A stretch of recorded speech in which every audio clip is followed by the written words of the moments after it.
안녕하십니까. 검찰 출신 법무사 이승재입니다.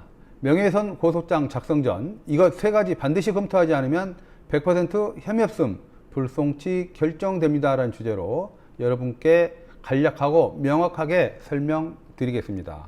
최근 정보통신망 등을 통한 명예훼손을 당하여 피고소인에 대한 고소를 결심하는 분은 반드시 이것을 알아야 성공적인 고소장을 작성할 수 있으며, 이것 중 한 개라도 해당되지 않는다면 경찰은 100% 혐의 없음 결정을 하게 됩니다.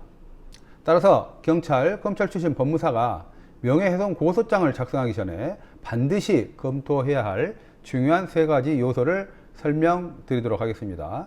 자, 여러분도 아시다시피 명예훼손죄는 공연히 사실 또는 허위의 사실을 적시해서 사람의 명예를 훼손한 자를 처벌하는 범죄입니다.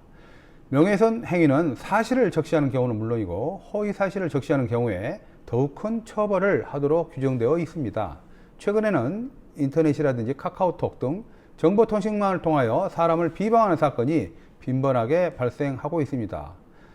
정보통신망을 이용하여 명예훼손을 하는 경우에는 더욱 큰 처벌을 하도록 법률에서 규정하고 있습니다. 그러나 이 모든 행위가 명예훼손 행위에 해당되지는 않습니다. 따라서 명예훼손죄가 성립하려면 다음 세 가지 요건을 반드시 충족하여야 합니다. 첫 번째, 특정성인데요. 누구든지 피해자가 누구임을 알 수 있도록 특정되어야 한다는 의미입니다. 따라서 그 사람을 특정하지 않았다고 할지라도 명예훼손죄의 법리는 피해자가 누구임을 알 수 있다면 특정성을 인정하고 있습니다. 자, 명예훼손죄 성립에 있어서 가장 중요한 일이겠죠.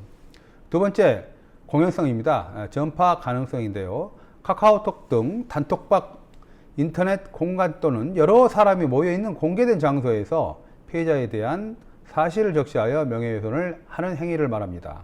따라서 그 내용이 널리 전파될 위험성이 있어야 된다는 것이죠. 다만 개인과 개인이 있는 상태, 즉 전화로 직접 피해자에 대한 비방성 대화나 욕설을 하는 경우에는 명예훼손죄가 성립되지 않습니다. 마지막으로 고의성입니다. 비방할 목적이 있어야 된다는 것이죠.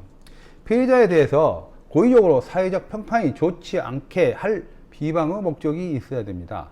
따라서 비방의 목적이 없이 본인의 의견 또는 후기 등을 표현한 경우에는 고의성이 없으므로 범죄가 성립되지 않는 경우가 있습니다. 자, 법무사의 생각입니다. 명예훼손 고소장 작성 시 반드시 위 세 가지 요건에 해당되는 여부를 검토하셔야 됩니다. 강조하지만 사실관계가 위 세 가지 요건 중 한 개라도 해당되지 않는다면 경찰은 100% 혐의 없음 결정으로 불송치하게 됩니다. 만약 위 요건이 충족된다면 고소장에 피고소인을 특정한 다음 범죄 일시, 장소, 방법, 또 경위, 또 처벌 의사 등을 명확하게 기재하시기 바랍니다. 명예훼손으로 인한 피해자는 사회적으로 인격 등이 침해되는 피해를 입게 되며 그 회복에도 상당한 시간과 노력이 필요합니다. 따라서 이러한 사안이 발생하면 경찰, 검찰에서 31년간 수사관으로 실무 감각에 능통한 형사법무사와 상담 등 적절한 법적 대응을 통해 현명하게 대처하시기 바랍니다. 이상 이승재 법무사입니다. 감사합니다.